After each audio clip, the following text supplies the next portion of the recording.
অর্থাৎ বনু কাউমের যতগুলো ছাগল, দুম্বা, ভেড়া আছে, এগুলোকে যতগুলো পশম আছে, এই প্রত্যেকটা বনু কাউমের পুরা গোত্রের যতগুলো পশু আছে, এই পশুগুলোর যতগুলো পশম আছে, এই পশম সমপরিমাণ আল্লাহ রাব্বুল আলামিন এদের বান্দাদেরকে ভাগ করে দিবেন। সুবহানাল্লাহ।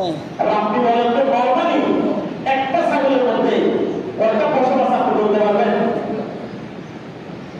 আর বড় কাউমের কতগুলো ওর দুম্বা, ভেড়া, বকরি, ছাগল ছিল, হাদিস শরীফের মধ্যে মুহাদ্দিসিনে কেরাম বললেন বড় কাউম নিজেই জানতো না, মানে তৎকালীন আরবের মধ্যে সবচাইতে মানে পশু দিয়া পশু পালনের মধ্যে সর্বশ্রেষ্ঠ ছিল বড় কাউম ছিল। এই গোত্রের এত বেশি পশু ছিল, দুম্বা, ভেড়া, ছাগল ছিল, ওই গোত্রের মালিকও জানতো না তার কতগুলো পশু আছে। তাহলে আল্লাহ নবী সহিহ হাদিস দ্বারা বলছেন ওই গোত্রের প্রত্যেকটা ছাগল, দুম্বা, ভেড়া পশম সমপরিমাণ আল্লাহ ভাগ করে। তাই হাজার হাজার কোটি কোটি বান্দাকে আল্লাহ তাআলা এর আপনি উসিলা ভাগ করে দিবেন। সুবহানাল্লাহ। এমন একটা বরকতময় রাতে আপনি কোন সাহসে মানুষকে ইবাদত থেকে দূরে সরে নিয়ে যাচ্ছেন?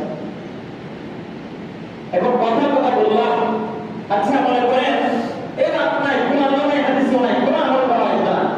আজকের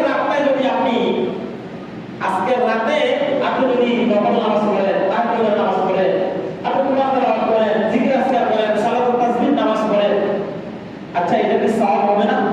জি, এটা কি সওয়াব হবে না? হবে। তাহলে ওনাদের কথা বলে বললাম যে লাইলাতুল নিসফের সাবানের কিচ্ছু নাই। ওই রাতটা যদি আমি ইবাদত করতে গেলে একটা রাত করব,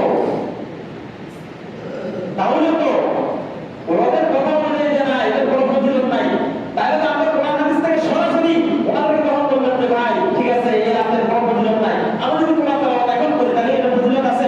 হ্যাঁ আছে, আজকে রাতে কোনো ফজিলত ছাড়া আমার আজকে রাতে আমি বসে বসে তাসবিহ করব, আমি